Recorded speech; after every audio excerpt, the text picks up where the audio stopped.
Hi everyone, it's Don and I hope you're having a fantastic day. Well, this may be the first day in 2 years where I can come on and say I have two news stories and they are both fantastic news.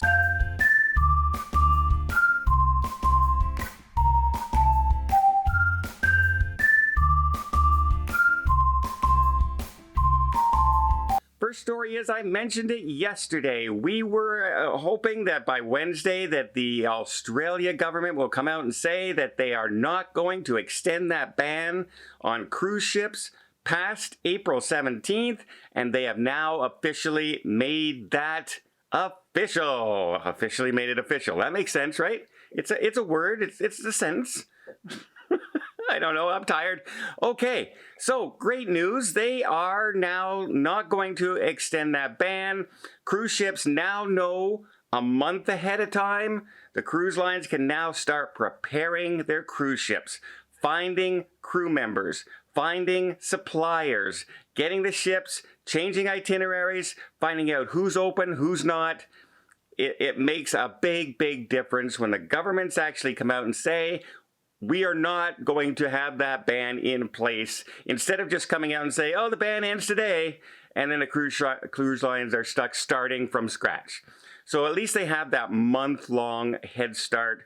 It's not still going to happen. That very unlikely that on April 17th, you're going to see 4 cruise ships show up in Sydney Harbor. No, it's not going to be that fast. But at least it's a start, everybody. I know the summer season is pretty much over. They're looking now at a winter season. We'll see at least, again, we have the summer season coming up. Suppliers, businesses know that cruise ships are coming back. And people who have been waiting to start their jobs again and get back to sailing don't have to leave away from their own home country to get on a cruise ship. That's really good news, and it's about time, Australia. It's about time. Okay, I got another really good news story, and it's a homegrown news story. It's a North American news story. It's a United States news story. But before I get there, let me hit that subscribe button if you haven't done so already. Remember, it doesn't cost a single thing. You're not going to get spammed with email. It just says, hey, YouTube people watch cruising videos, and share it to more people. It really helps the channel out, and I'd really appreciate it. Okay, that's it. That was a quick one, right? Zoom. All right, we have the CDC. And you know I haven't been the biggest supporter of the CDC over this pandemic. I haven't been a big supporter of a lot of rules that have come out, even though I follow them, because you have to, right? We have now the CDC has lowered its warning level to level 2 for cruise ships. So the highest is level 4, do not travel. We were there in January. Do not travel on cruise ships in January. And then it lowered down beginning of February, end of January to level 3. You just be cautious if you head out there, cautious. And now it's only a very moderate warning about COVID-19 on a cruise ship. Which also means, by the way, that going on a cruise ship, according to the CDC, and catching COVID is now safer than 91% of the world. Canada, level 3. UK, level 4. Japan, level 4.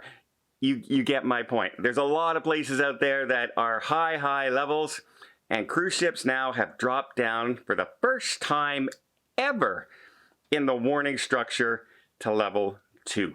That's great news. That's good news for everybody because it also will help your insurance needs. You may not necessarily anymore need to get specific COVID insurance, because it's not a warning anymore on basic cruise ships.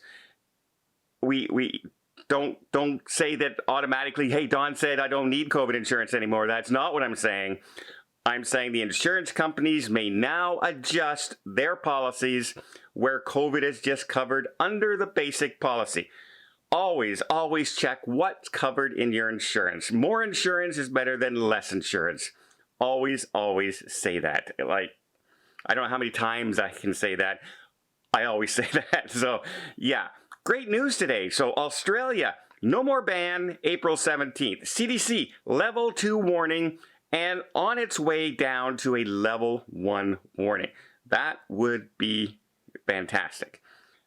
That's the beginning of the end, right? That's the beginning of the end of the restrictions everywhere they can go. So yeah, if they ever, with this lower warning down to level 2, what changes do you think the cruise lines are going to make? They've already ended the mandate for masks. Carnival has ended the bubble excursion, where now unvaccinated passengers can now go on regular tours with everybody else. They don't have to go on bubble excursions. What else could be coming? I'm thinking the testing policy. The testing policy is hopefully one of the next ones to go, because that's just a hassle for everybody, right? You have to get tested. If you're, now, again, they'll probably make it, if you're vaccinated, you probably won't need a test. If you're unvaccinated, you'll probably still need to get a test, at least at the beginning. That's what I think the new rules are going to be. But anyway, going to a level 2, fantastic news. Well, I hope you appreciate this video. If you did, please give it a thumbs up. We'll see more tips, more tricks, more travel vlogs from around the world. Hit that subscribe button. Till next time, have yourself a safe and a great vacation.